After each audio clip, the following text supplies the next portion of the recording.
반갑습니다. 권영민 인문학연구소 권영민 소장입니다.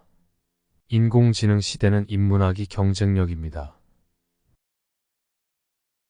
사람 사이의 화합이 가장 중요하다. 하늘의 때는 땅의 이로움보다 못하고 땅의 이로움은 사람 사이의 화합보다는 못하다. 맹자 공손추장구 하편. 첫째, 사람 사이의 화합이 만드는 힘. 마크 트웨인의 실패. 가장 위대한 무기는 상상력이고 가장 중요한 자원은 신뢰다. 마크 트웨인. 삶 속에서 우리는 종종 환경과 타이밍을 중요하게 여깁니다. 하지만 아무리 완벽한 조건이 갖춰져 있어도 사람 사이에 신뢰와 협력이 없다면 그 성공은 오래가지 못합니다. 마크 트웨인의 명언은 인간관계에서 신뢰가 얼마나 중요한지를 일깨워줍니다. 그는 뛰어난 상상력으로 글을 썼지만 그가 강조한 건 단순한 재능이 아닌 사람들 사이의 신뢰였습니다. 트웨인의 인생은 그가 직접 겪은 실패와 성공의 이야기로 가득합니다. 그는 당대 최고의 작가로 많은 성공을 거두었지만 사업에서 여러 번 큰 실패를 경험했습니다.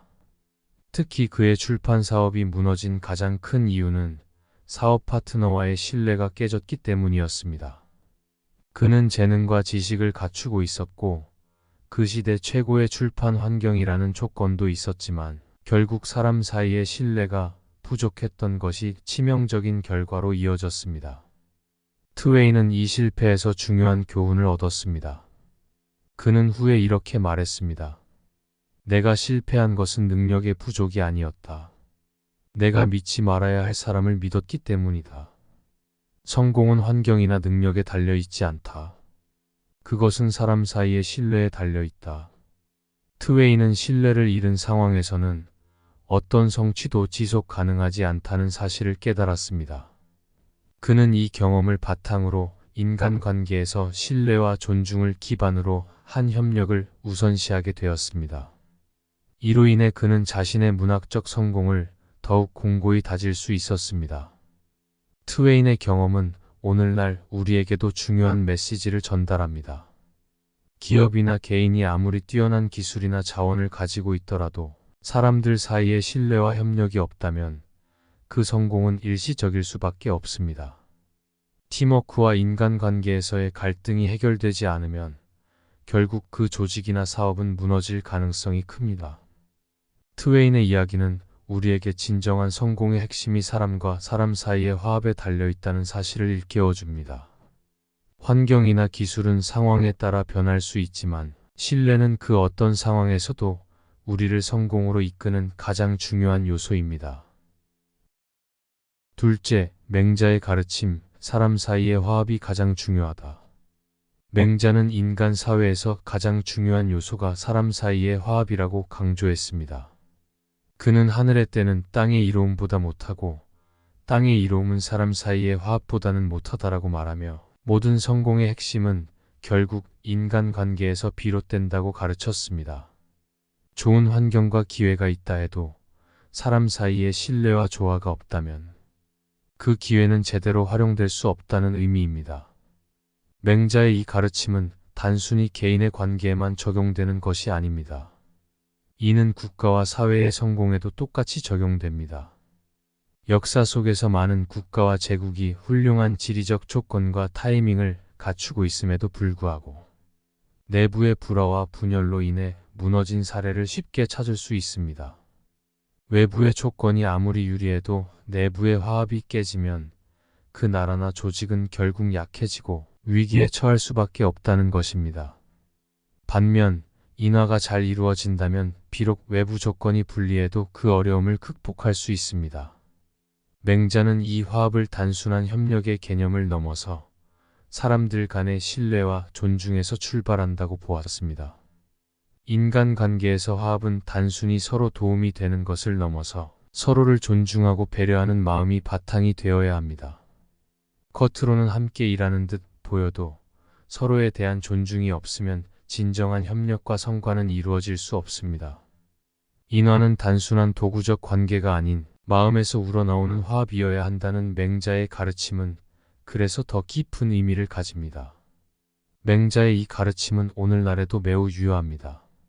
현대 사회는 경쟁과 성과 중심의 문화가 팽배하지만 진정한 성공은 여전히 사람 사이의 신뢰와 협력에서 비롯됩니다.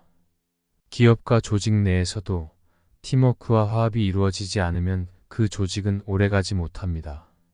사람들 사이의 관계가 제대로 형성되지 않고 갈등이 지속된다면 조직은 외부의 좋은 조건이나 기회도 제대로 활용할 수 없게 됩니다. 맹자의 인화는 현대인의 삶에서도 강력한 메시지를 전합니다. 성공적인 인생을 위해서는 좋은 환경이나 적절한 기회를 기다리는 것보다 주변 사람들과의 관계를 돈독히 하고 신뢰와 존중을 바탕으로 화합을 이루는 것이 가장 중요합니다. 셋째, 니체의 가르침, 자기 존중과 신뢰를 통한 진정한 화합. 니체는 인간이 다른 사람과 진정한 관계를 맺기 위해서는 먼저 자기 자신을 존중해야 한다고 강조했습니다. 그는 차라투스트라는 이렇게 말했다 해서 너는 내 이웃에게 사랑을 베풀어야 한다. 그것은 너의 선한 이기심이다. 나는 너에게 내 이웃을 사랑하라고 말하지 않지만 너는 내 이웃을 가까이 하며 그들과 함께 살아가는 법을 배워야 한다. 진정한 형제에는 사람과 사람 사이의 신뢰와 존중에서 비롯된다라고 말했습니다. 이는 인간관계의 기초가 타인에 대한 무조건적인 사랑이 아닌 상호 존중과 신뢰에서 시작된다는 깊은 통찰을 담고 있습니다. 니체는 사람 사이의 진정한 화합은 자기 자신을 이해하고 존중하는 것에서 출발한다고 봤습니다. 우리가 스스로를 존중하지 않으면 타인에게도 진정한 존중을 베풀 수 없으며 그로 인해 인간관계는 불균형하게 변하게 됩니다. 그는 선한 이기심이라는 표현을 통해 자신을 존중하고 이해해야만 타인과의 관계에서도 건강한 경계를 유지하고 진정한 화합을 이룰 수 있다고 주장했습니다. 이기심이라고 할지라도 그것이 서로에게 긍정적 영향을 미치는 선한 차원이라면 이는 타인과의 관계를 더 깊이 이해하고 함께 살아갈 수 있게 만드는 기초가 된다는 것입니다. 니체는 인간관계에서 타인과의 화합이 표면적인 협력에 그쳐서는 안 된다고 강조했습니다. 진정한 화합은 신뢰와 상호 존중을 기반으로 해야 하며 이는 단순히 타인을 사랑해야 한다는 추상적인 명령에서 벗어나 구체적인 실천을 통해 이루어질 수 있습니다. 니체가 말한 이웃과 함께 살아가는 법을 배워야 한다는 가르침은 단순한 감정적 교류가 아니라 타인과 함께 협력하고 신뢰를 쌓는 실천적 과정을 의미합니다. 맹자의 인화와 니체의 가르침은 서로 다른 시대에서 나왔지만 중요한 공통점을 공유합니다. 맹자는 천시와 지리보다 인화가 중요하다고 말하며 성공의 핵심은 결국 사람과의 관계에서 비롯된다고 보았습니다. 니체 역시 사람과 사람 사이의 진정한 화합이 신뢰와 존중에서 시작된다고 말했습니다. 이 두 철학자는 인간관계에서 화합이야말로 진정한 성취를 가능하게 한다는 교훈을 전합니다. 결국 니체와 맹자의 결론은 동일합니다. 우리는 사람과의 신뢰와 존중을 통해 진정한 화합을 이루어야 하며 이 과정은 우리를 더 나은 삶으로 이끄는 핵심 요소입니다. 타인과의 관계에서 표면적인 사랑이나 협력이 아니라 깊이 있는 신뢰와 존중을 통해 지속 가능한 관계를 형성할 때 우리는 비로소 진정한 성취를 이룹니다. 이번 강의는 여기까지입니다. 이 영상이 도움이 되셨다면 구독과 좋아요를 눌러주세요. 영상 제작에 큰 힘이 됩니다.